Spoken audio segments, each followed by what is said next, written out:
photocopié dans toutes les gendarmeries. Et voilà. Ces hommes, commandés par le lieutenant-colonel Dominique Garcia, sont maintenant mobilisés jour et nuit. Leur enquête progresse rapidement. 2 jours après la disparition de Marjorie, ils établissent que sa carte bancaire a été utilisée plusieurs fois par jour pour des retraits d'argent. Les hommes du colonel Garcia disposent même d'une photo de 2 suspects prise par la caméra de surveillance de l'une des banques où ils ont effectué un retrait. Les 2 individus sont à présent recherchés par toutes les polices. Dans les heures qui suivent, les gendarmes interpellent le couple filmé par la caméra de surveillance. 2 jeunes d'une vingtaine d'années, de la génération de Marjorie. Les enquêteurs procèdent à leur audition. Dès le début de sa garde à vue, la jeune femme fait des révélations. Ils ont expliqué lorsqu'ils l'ont tuée, si elle criait. Oui, j'ai tout le détail. Il va falloir nous le dire. Hein? Il va falloir nous le dire, parce qu'il va falloir déterminer le rôle exact de chacun. Hein, donc vous n'y étiez pas. Eh ben, oui, mais je sais que... Oui, je sais ce qu'ils ont fait tous à peu près. Parce qu'il s'en est vanté, donc c'est pas dur de le savoir. Et alors comment il l'a tué? En fait, il l'a fait rentrer dans la pièce, c'est ce que j'ai compris. Il lui a tapé dessus avec des poêles ou une casserole. Et là, il a vu qu'elle tombait pas, qu'elle restait debout. Donc il a tapé de toutes ses forces comme il a pu. Enfin, il y a eu plein de trucs. Et le pire, c'est une poutre qu'il avait au-dessus de son placard. Et il lui a tapé sur la tête avec. Et il n'y avait que lui qui agissait? Pour ça, oui. Ouais. Et ils lui ont donné des coups de poing dans la tête, à ce que j'ai compris. Enfin, comme il expliquait, c'est qu'il a tellement tapé fort qu'il y a des morceaux qui sont partis. Oui. Alors dites-moi, j'ai une question à vous poser. Vous dites qu'il l'a frappé, mais donc c'était prévu, il l'a fait venir pour ça? À votre avis? S'il s'en vantait? Oui. Bah, je pense que oui. Vous pensez que oui? Attends, c'était pour une voiture à un chéquier, donc...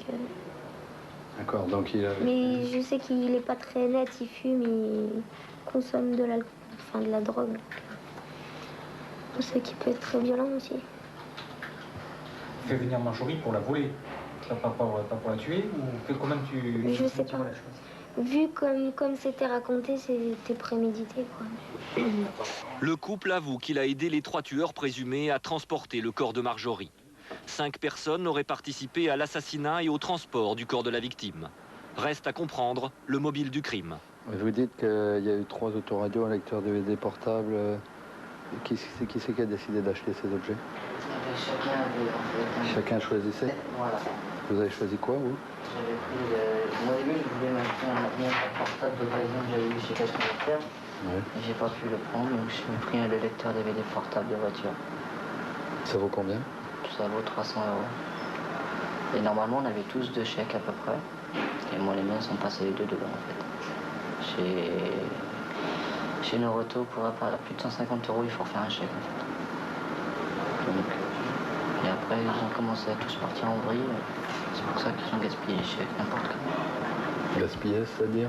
Et ils ont voulu qu'on aille faire des courses chez Géant, chez Carrefour. 3 000 € d'achat, voilà le seul mobile du meurtre de Marjorie. Alors, tout ce qu'ils ont acheté, là? Enfin, on va une partie. En fait, on va chercher.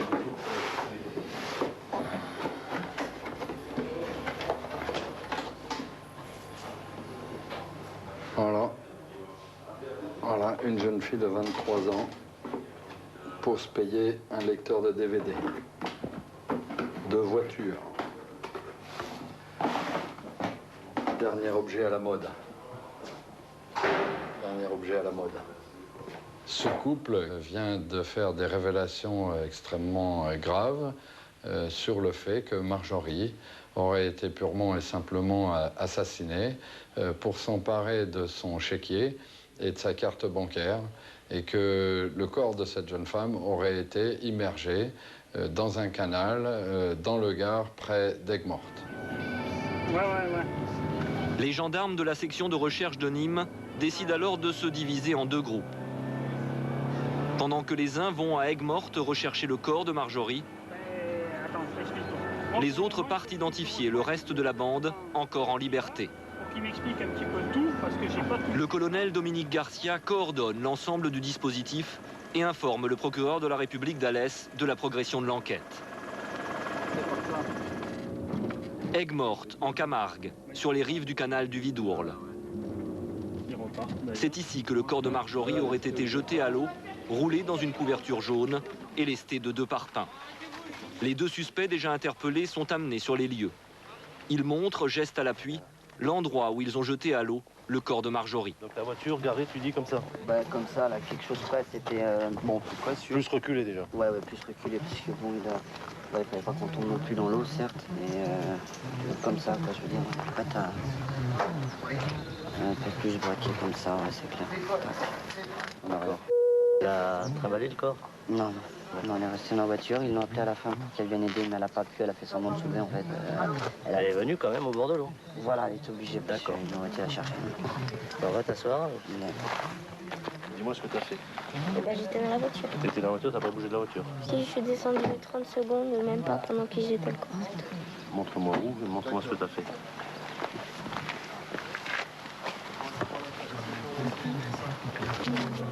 Tu as vu le corps tomber? Bah, j'ai entendu le corps tomber, parce que moi j'étais ici. Ouais. Et après? Après c'est tout, après on est reparti. Le corps il est tombé là? Ouais. À cet endroit-là? Ici. D'accord. La voiture était garée comme ça? Vraiment, ici. Reculée ici? Ça confirme leurs soupçons, c'est eux qui nous ont emmenés directement ici sans qu'on leur donne d'indication. Ils nous montrent exactement où le corps a plongé, ça c'est pour renseigner les plongeurs, pour qu'avec les courants ils puissent rechercher au bon endroit. Et ça, c'est comme un aveu, quoi. Donc la mission pour vous aujourd'hui, c'est de plonger. Le major vous donnera toutes les consignes et de me retrouver la dépouille mortelle de la malheureuse victime. L'hélicoptère va venir. Près de 80 gendarmes tentent à présent de retrouver le corps de Marjorie. Un travail difficile, les eaux du canal sont troublées par la vase et de forts courants vont vers la mer.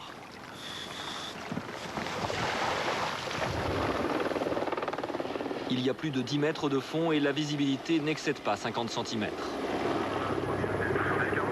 Les plongeurs de la gendarmerie sont assistés d'un hélicoptère qui les aide dans leur recherche. On va essayer de tenir un... Les 10 hommes grenouilles ratissent le fond des eaux accrochés à une corde. Ils sondent avec leurs mains chaque mètre du canal. C'est le seul moyen de retrouver le corps de Marjorie. On va essayer de passer plus là. On les balisera après, les trucs là. Ils sont là? Ouais, à peu près là, ouais. Rapidement, 2 parpaings sont localisés au fond de l'eau.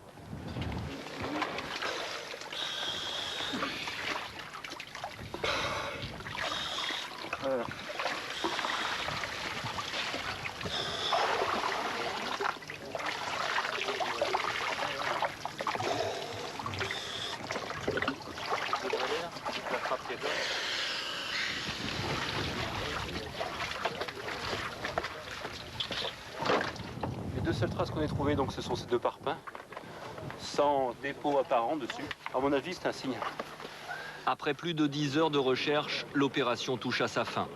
Les plongeurs découvrent le corps de Marjorie à quelques mètres de l'endroit où ses assassins présumés l'ont jeté. Ça y est, on vient de retrouver la victime. C'est bien qu'on l'ait trouvée maintenant, puisqu'on était bien en présence d'un homicide, mais on n'avait pas de cadavre. Donc maintenant, on a le cadavre, donc on va pouvoir continuer à travailler. Le lieutenant-colonel Garcia informe aussitôt le procureur de la République d'Alès de la découverte du corps de Marjorie. Monsieur le procureur, lieutenant-colonel Garcia, section de recherche de Nîmes, on vient de... il y a 5 minutes. Je ne peux pas vous dire dans quel état il est. Ils vont le remonter. On a fait appel à un médecin légiste qui va arriver. Et puis les TIC vont faire leur travail. On le met où, sur l'herbe là ou quoi? Non, mets-le sur le propre. Attention, attention là. Là, sur le béton, non? Pas mieux? Là?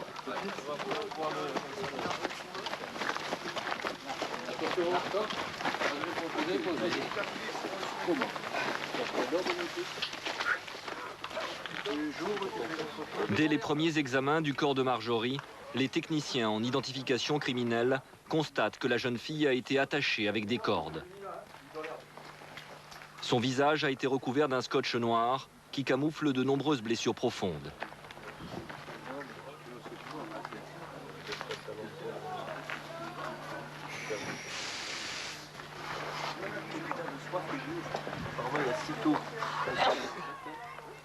Le corps de Marjorie va être transporté à l'Institut médico-légal de Nîmes pour y être autopsié.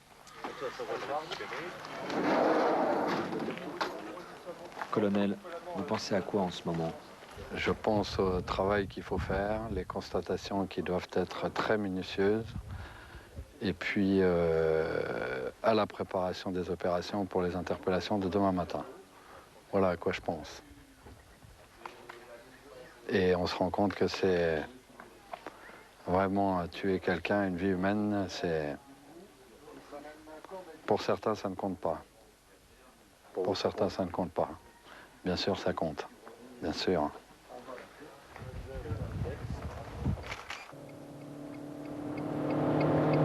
Là, vous allez où maintenant, colonel? Bien, maintenant, on va faire le plus dur. On va rencontrer les parents de la jeune femme et leur apprendre la terrible nouvelle que leur fille est morte. Et leur dire qu'en plus, elle a été assassinée.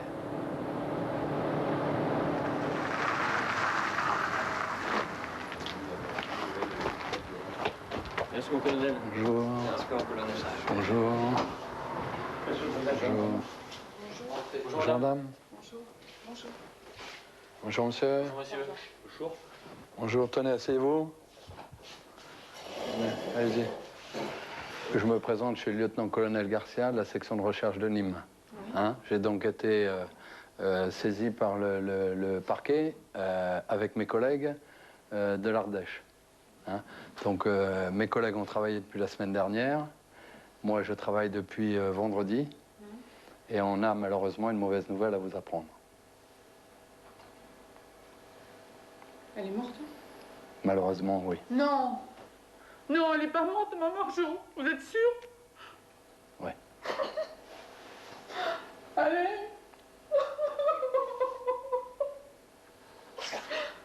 Qu'est-ce qu'ils ont fait? Vous l'avez retrouvée où? Oui, on l'a retrouvée dimanche après-midi. Dimanche après-midi? Hier après-midi. On l'a retrouvée dans l'eau à Aigues-Mortes. Mon Dieu. Ma fille.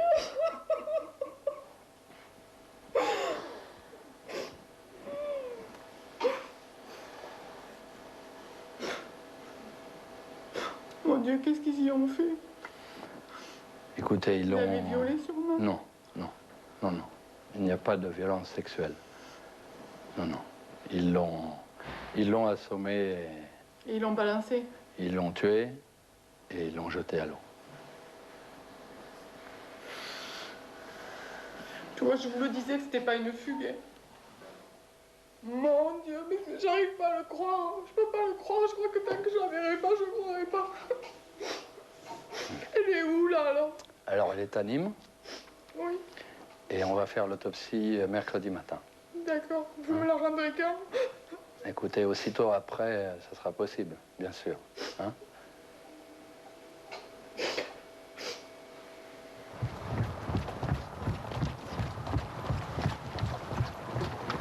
« 6 heures du matin dans les environs de Nîmes.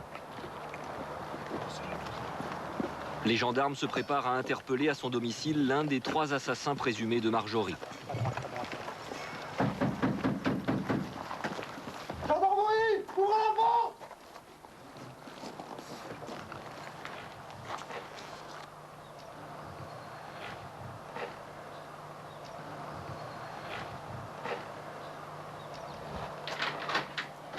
Allez, go, go, go, go! Vas-y. Va tout droit, va tout droit. Descendez, là, dans la pièce. Ok,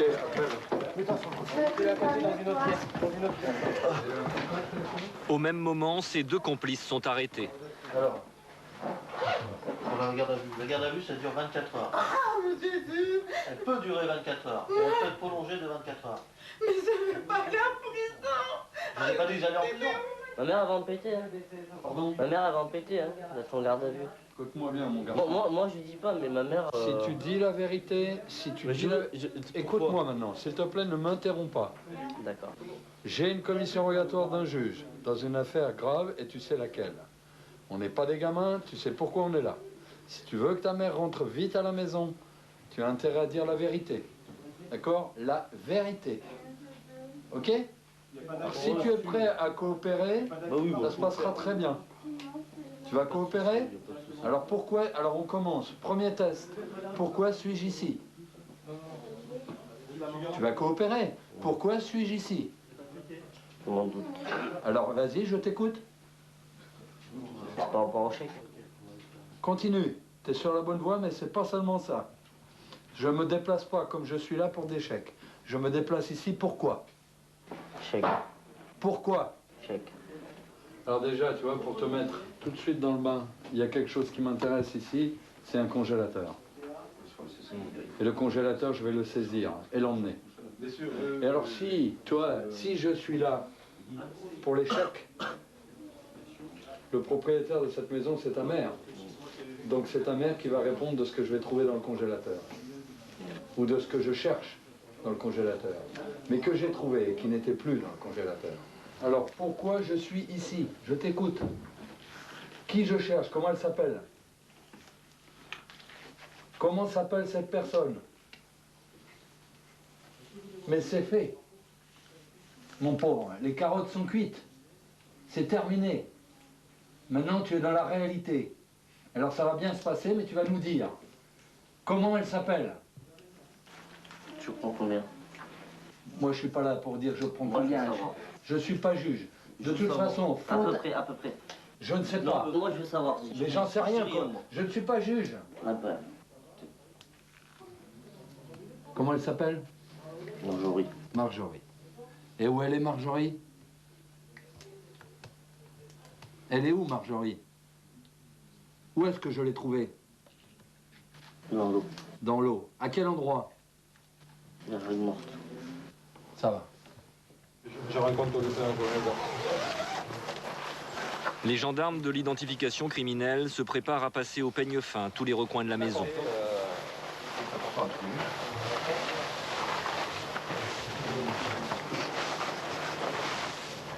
C'est ici, dans le garage de cette villa, que le corps de Marjorie a été transporté. Après l'assassinat, son corps a été placé dans ce congélateur.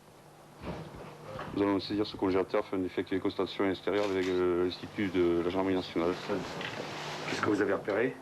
Une tache brunâtre devant le congélateur qui pourrait ressembler à du sang, mais bon, faire des prélèvements. Ouais. Ce rond-là, ah oui, ouais, il y a des chances. Ils ont dû avoir du mal à la mettre là-dedans. Hein.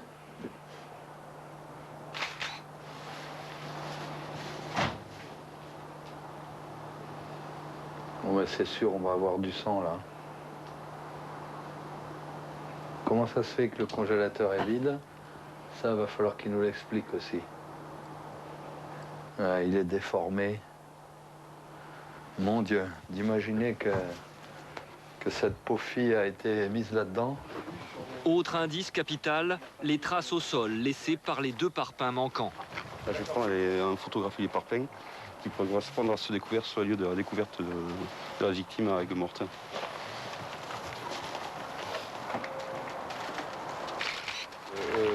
L'IRCG est pas venu. Le suspect est amené dans le garage. Le colonel Garcia veut l'interroger. Dis-moi, là, cette tache-là qu'il y a par terre, hein, tu peux me dire ce que c'est? Normalement, ça va du sang. Normalement, ça devrait être du sang. D'accord. Là? S'il y a des traces, peut-être. Je peux pas vous dire. Parce que le truc, il était là au fond. Donc, le congélateur, c'est sa place habituelle ou est-ce qu'il a été bougé? Il a été bougé à peu près jusqu'ici. Et pourquoi il a été bougé jusqu'ici? Pour pouvoir le basculer. Et pourquoi il y a eu besoin de le basculer? Pour faire tomber ce qu'il y avait dedans. D'accord. Et la déformation, là, c'est quoi? Le corps. C'est le corps. Vous avez eu du mal à... Parce que j'ai vu la corpulence de la victime. Comment vous avez fait pour la rentrer? Parce C'est pas moi qui l'ai rentré. C'est pas toi, qui est-ce? Qui l'a rentré? C'est les deux autres personnes qui l'ont Les deux autres. Qui se prénomment? Qui se prénomme comment? Allez, tu l'as dit déjà. J'écoute? Non. Allez, on y va. L'interpellation, puis la perquisition au domicile du suspect permettent au colonel Garcia d'obtenir des aveux circonstanciés. On va faire convoi. Après la découverte de traces de sang, le congélateur est saisi. L'homme arrêté est maintenant conduit dans les locaux de la section de recherche de Nîmes, où il est placé en garde à vue avec ses deux autres complices. Ce sont maintenant 5 personnes, toutes âgées d'une vingtaine d'années, qui doivent s'expliquer sur le meurtre de Marjorie, commis en bande organisée.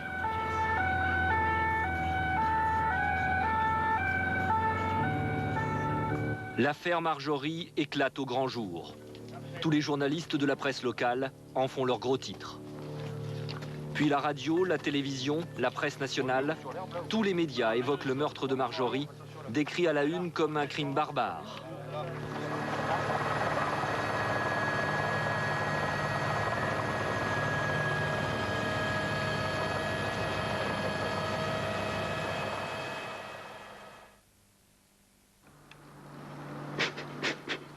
La sœur et la maman de Marjorie sont effondrées, complètement désemparées. On va la venger.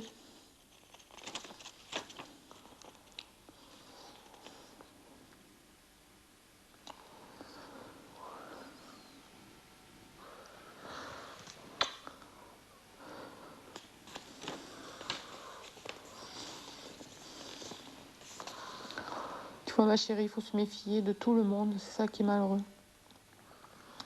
Surtout des personnes comme ça qui vous mettent en confiance.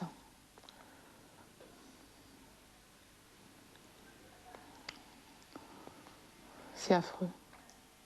Vous n'avez pas un avenir réjouissant, hein, je vous le dis moi.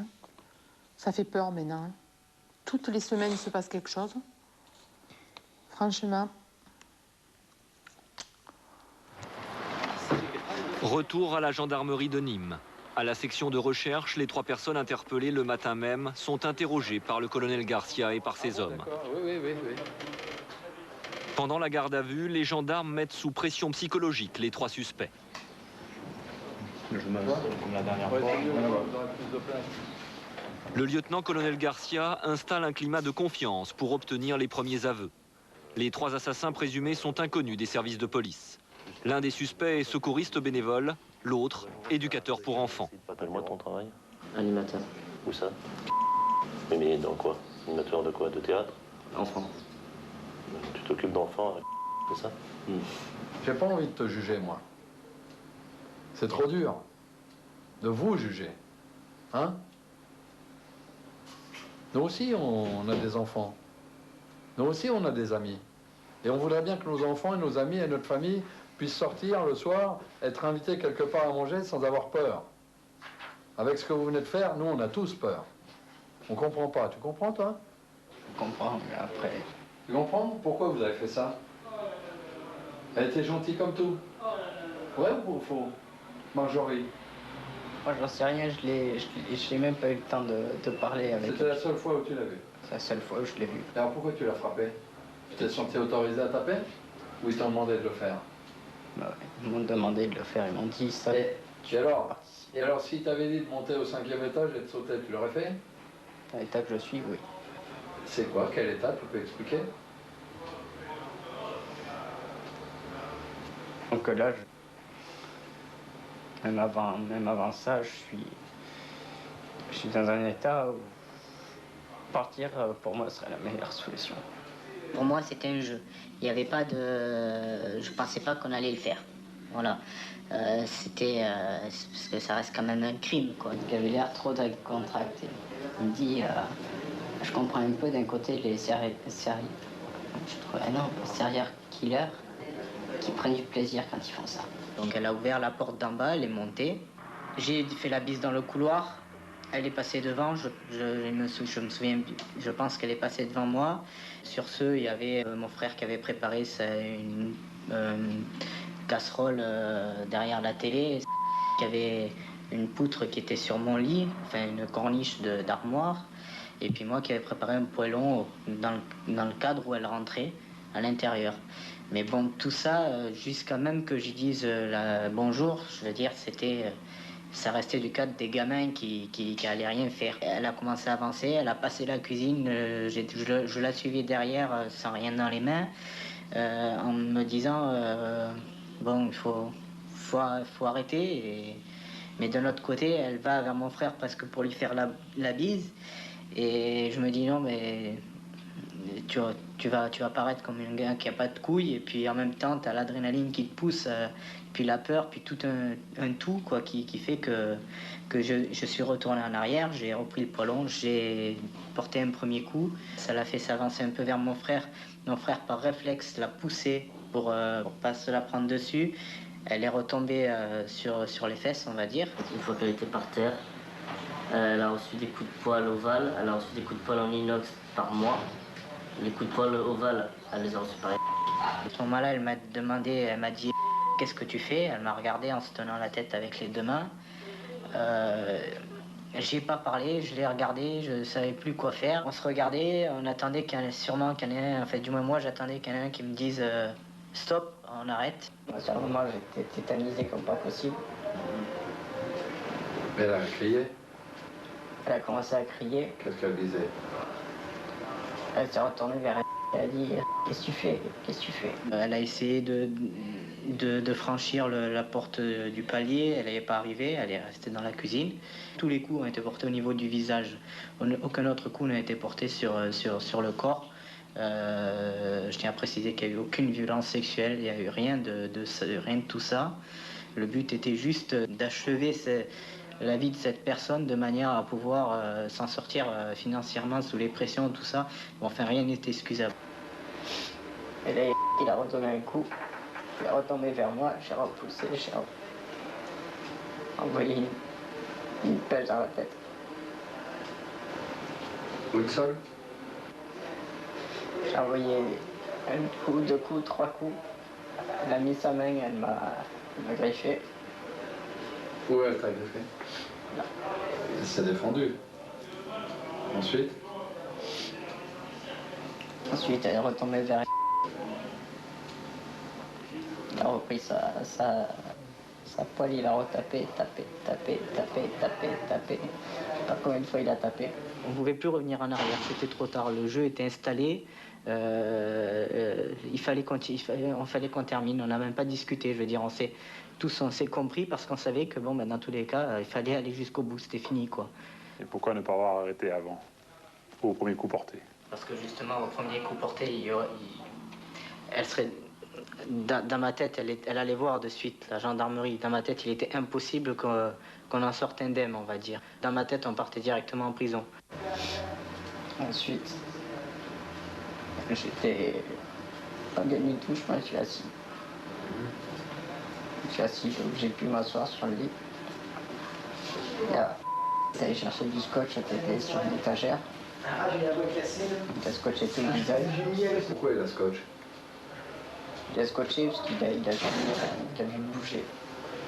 Il a vu que? Il a vu bouger le ventre. Et alors, c'était pour la faire mourir?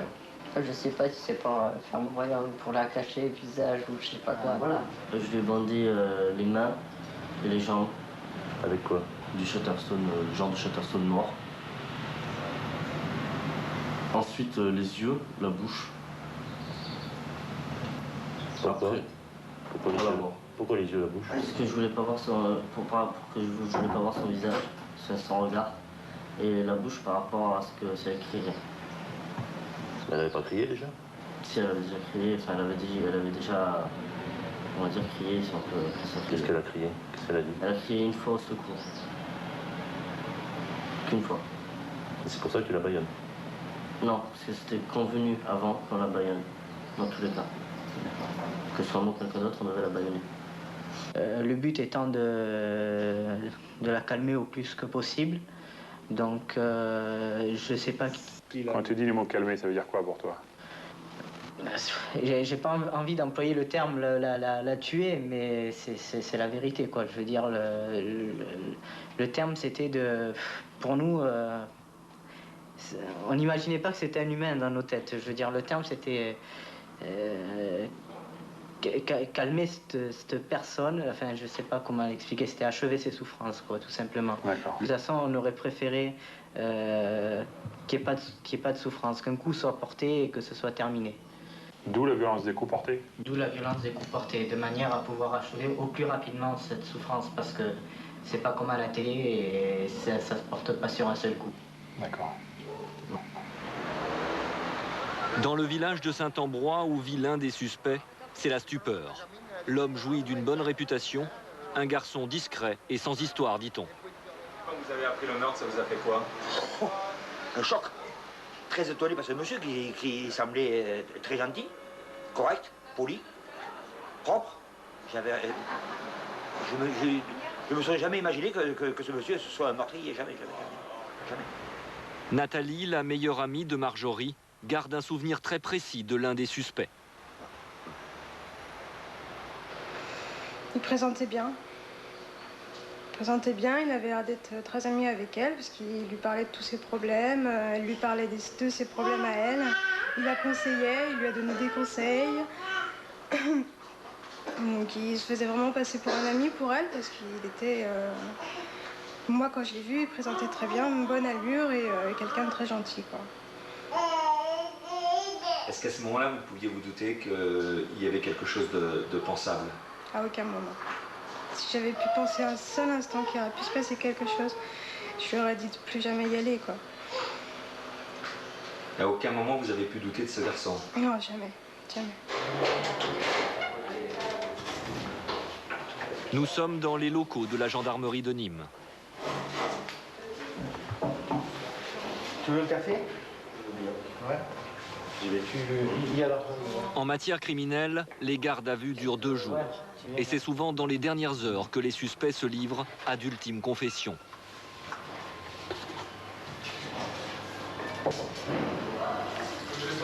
Le dimanche de Pâques, je sais plus, il nous déclare avoir reçu un SMS disant, texto, le Père Noël est passé.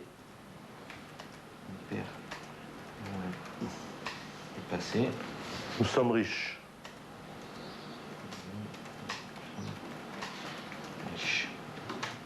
Et pourquoi la mettre dans un congélateur? Dans quel but?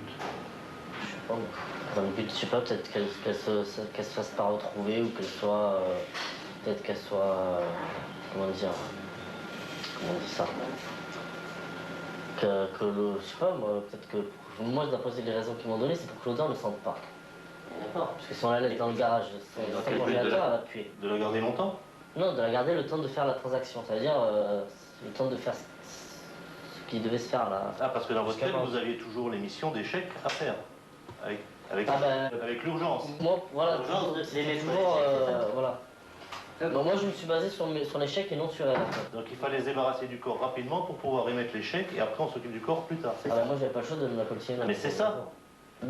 Votre idée de planquer le corps pour pouvoir émettre les chèques dans l'urgence et revenir s'occuper du corps après. Oui, ça s'est fait comme ça. Donc le meilleur moyen, c'est de le mettre dans un congélateur. C'est ça? Moi, eux, ils m'ont dit de le mettre dans le congélateur. Moi, je l'ai mis dans mon congélateur. Il n'y a pas le choix. Vous l'avez tué pour combien d'euros en fin de compte? Pour rien du tout. Pour rien du tout. En ce qui me concerne, pour rien. Combien pour toi? La valeur d'un poste. C'est-à-dire? 169 €. Qu'est-ce que vous voulez dire à la famille de la victime? Si vous aviez quelque chose à lui dire, vous lui diriez quoi? Pardon. Pardon, mais moi, je me pardonnerai jamais.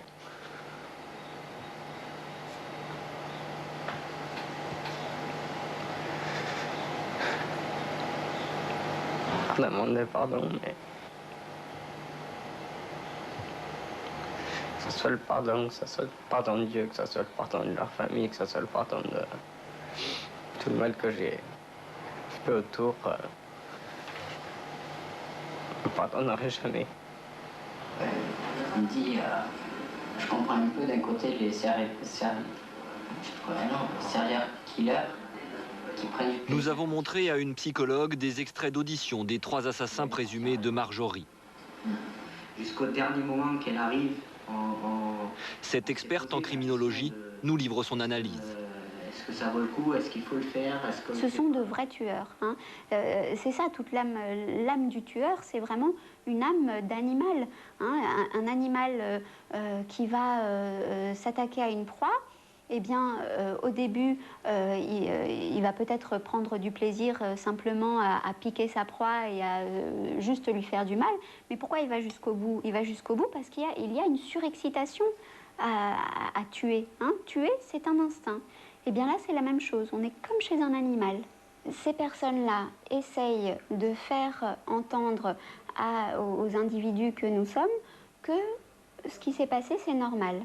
Ce qui s'est passé, c'est simplement ce qu'on voit dans les films qui a été mis en acte dans la réalité. Donc, étant donné qu'on le voit dans les films, c'est quelque chose de normal. Il y a eu simplement, pour eux, un petit dérapage. Mais ils sont vraiment à des années-lumière de penser que c'est mal. Et quand ils disent que c'est mal, quand on voit un des jeunes hommes là qui dit, enfin un des 2 frères qui dit oui, je sais, ce n'est pas bien, j'ai retiré une vie humaine, eh bien, on peut supposer qu'ils ne le pensent pas vraiment, que c'est un discours plaqué, qu'il n'y a pas vraiment le ressenti derrière. Hein. Là, il plaide sa cause. L'enquête sur les circonstances du meurtre de Marjorie continue. Les gardes à vue sont terminés. Les gendarmes se rendent à présent à Saint-Ambrois, sur les lieux du crime, avec l'un des suspects.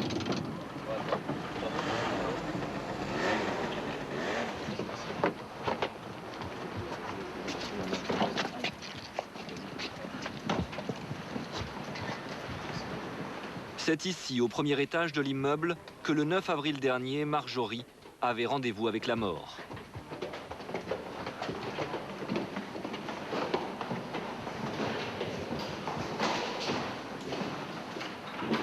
Les experts de la gendarmerie s'apprêtent à passer au crible tout l'appartement. La présence du suspect sur les lieux du crime est obligatoire.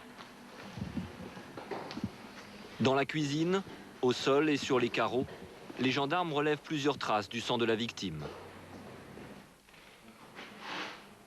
Posée sur la table de la cuisine, une casserole maculée de sang.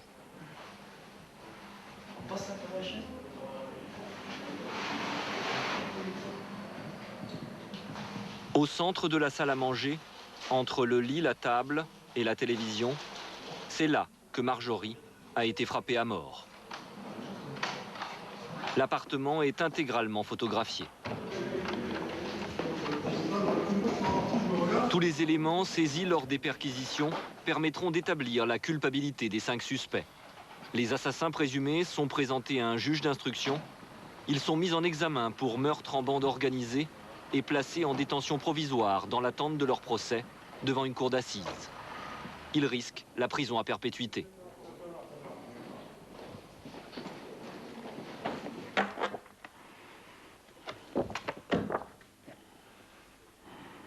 Et le kilomètre, une maman.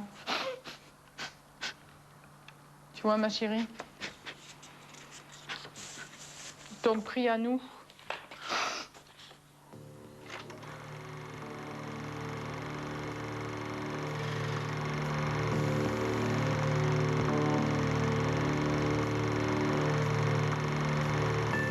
Chaque seconde, moi, j'ai le visage de ma fille devant moi. Tout ce qu'on lui a fait endurer, tout ça, mais moi je le vois sans arrêt, ça. Et moi je pense que jamais je ferai le deuil de Marjorie, jamais. C'est pas possible. C'est pas possible. C'est ma chair et mon sang. On m'a arraché les triples.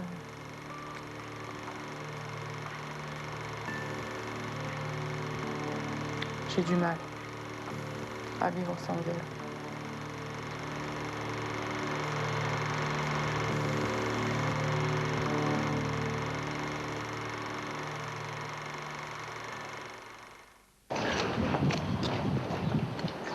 Samedi 24 avril, 10 jours après l'assassinat de Marjorie, dans le village de Villeneuve-de-Berg. Venus de tous les départements voisins, Plus de 6000 personnes s'unissent au cours d'une marche silencieuse en hommage à la jeune fille. Tous les commerces ont baissé leurs rideaux.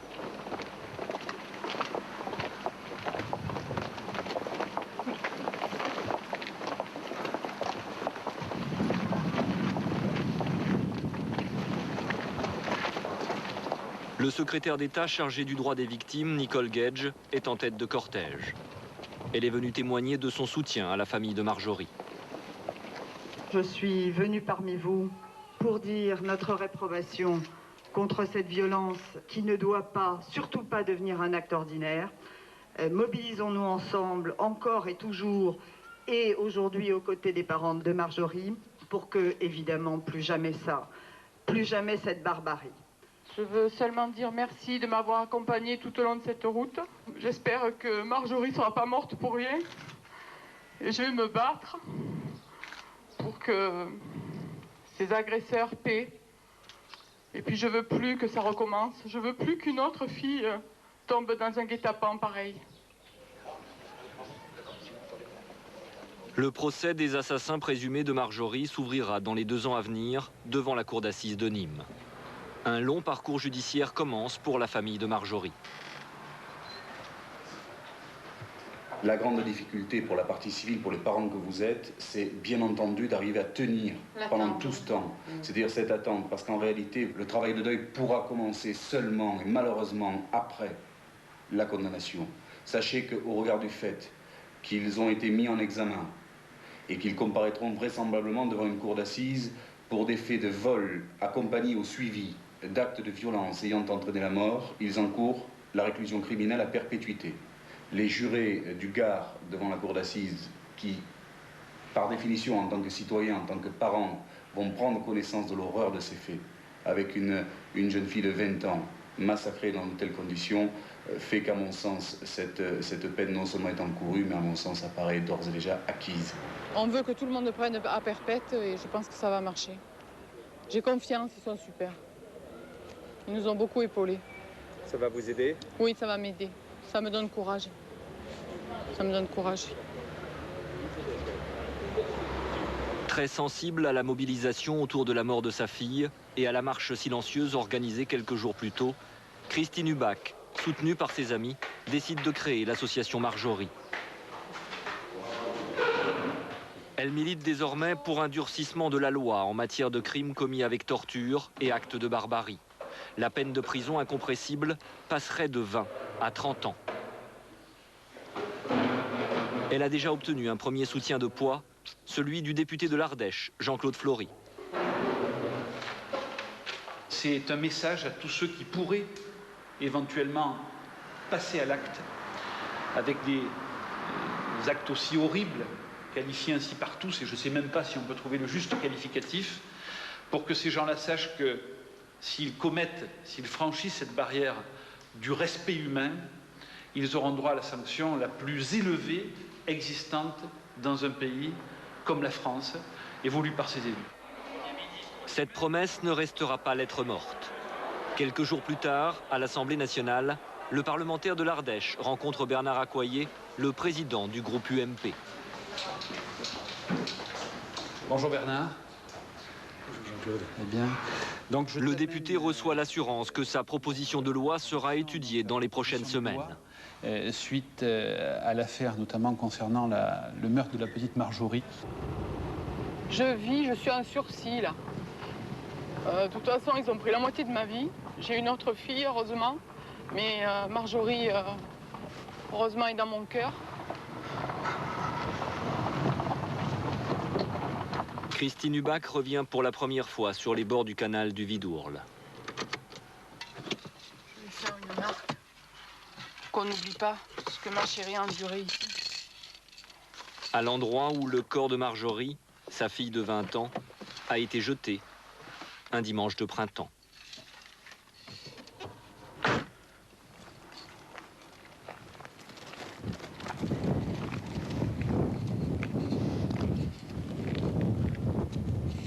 Ma pauvre chérie.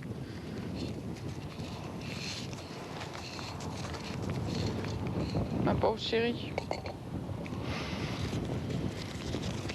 Je peux pas faire grand-chose, mais je ferai tout ce que je peux.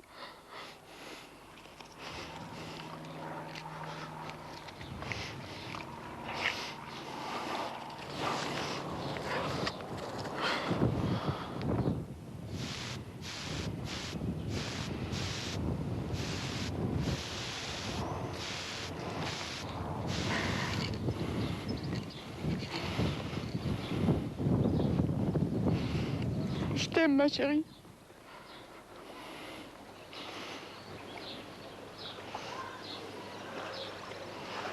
On peut être une star de la chanson et ne pas être inspiré en affaires. C'est le cas de l'un des rois du hit parade, François Valéry, avec sa chanson « Aimons-nous vivants ».